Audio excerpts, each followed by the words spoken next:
Hello there. Today I'm very excited to talk about the benefits of IV immunoglobulin or IVIG in patients with dermatomyositis. Specifically, I will talk about the results of recently completed a phase 3 clinical trial on IVIG in patients with dermatomyositis. For complete understanding of risk and benefits of IVIG, I would request you to also review another video on the safety of IVIG in dermatomyositis. My name is Rohit Agarwal. I'm a rheumatologist and a professor of medicine.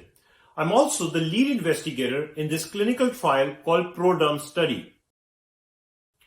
First, the title of the trial was Efficacy and Safety of IVIG in Patients with Active Dermatomyositis. This was a phase 3 double-blind placebo-controlled clinical trial also called as ProDerm study. This was a study involving 95 adult patients with active dermatomyositis with significant muscle weakness, even though these patients were receiving standard of care treatment. In the trial, the median age of the patient was 53 years, with 75% as female and 92% Caucasian patients. In the study, total of 47 active dermatomyositis patients were treated with IVIG infusions every 4 weeks. Now, this group was compared with a placebo group in which similar 48 dermatomyositis patients received IV fluids every 4 weeks. At the end of 16 weeks, these patients were evaluated by a standardized method of measuring improvement in dermatomyositis called the Total Improvement Score or the TIS score. This Total Improvement Score evaluated who responded to IVIG and who did not. Now, this Total Improvement Score or TIS has been validated and approved by American College of Rheumatology and European League Against Rheumatism as an outcome measure in patients with dermatomyositis, especially in the setting of clinical trial.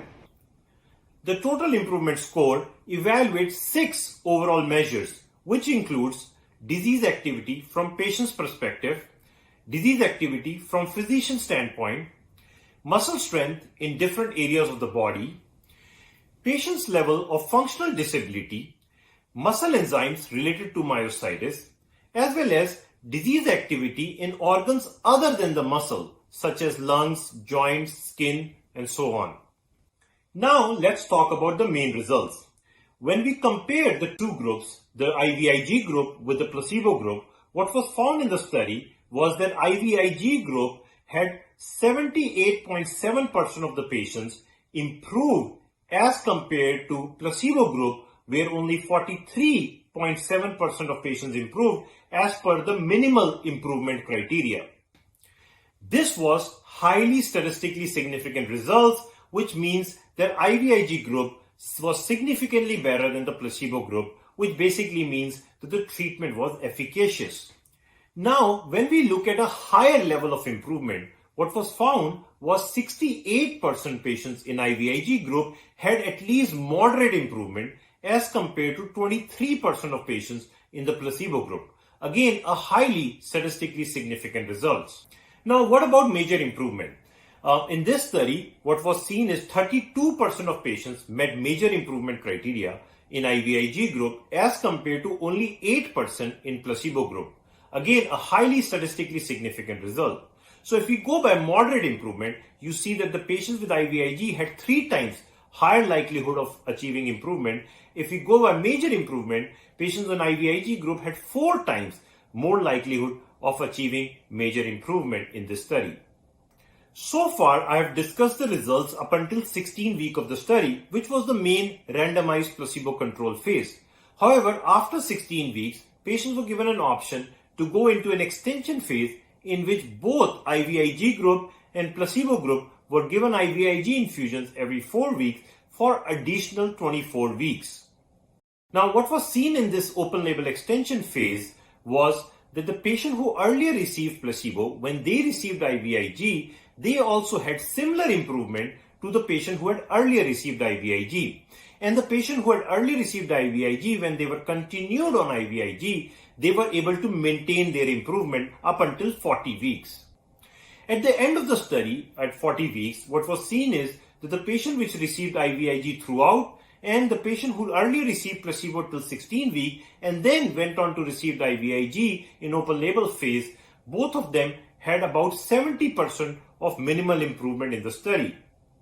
Now let's look at some specific measures of myositis, if they improved or not in the study in the first 16 weeks in IVIG group as compared to the placebo group. First, one of the most important measures for myositis patient is muscle strength. In this trial, muscle strength as measured by MMT or manual muscle testing improved significantly in IVIG group as compared to the placebo group. In addition, patient's perspective of disease activity as well as physician's point of view of disease activity also significantly improved in this trial in IVIG group as compared to the placebo group. Another important measure that improved in this clinical trial was Health Assessment Questionnaire Disability Index. This is a measure which is reported by patients as a quality of life and disability in activities of daily living. And this measure improved in IVIG patients more than placebo group patients. And last but not the least, patient's skin significantly improved as measured by a validated measure called CDASI, in which patients in IVIG group had significant improvement in CDASI as compared to the patients in placebo group. However, in this clinical trial, one measure, which is muscle enzyme, did not improve in either IVIG group or in the placebo group. We all know that the muscle enzyme is not a good measure of disease activity in patients with dermatomyositis. So it is not surprising that this measure did not improve in the either group. In the end, I want to talk about why this clinical trial is particularly important for our patients with dermatomyositis. Up until now, IVIG has been used as for treatment for dermatomyositis by the physicians around the world.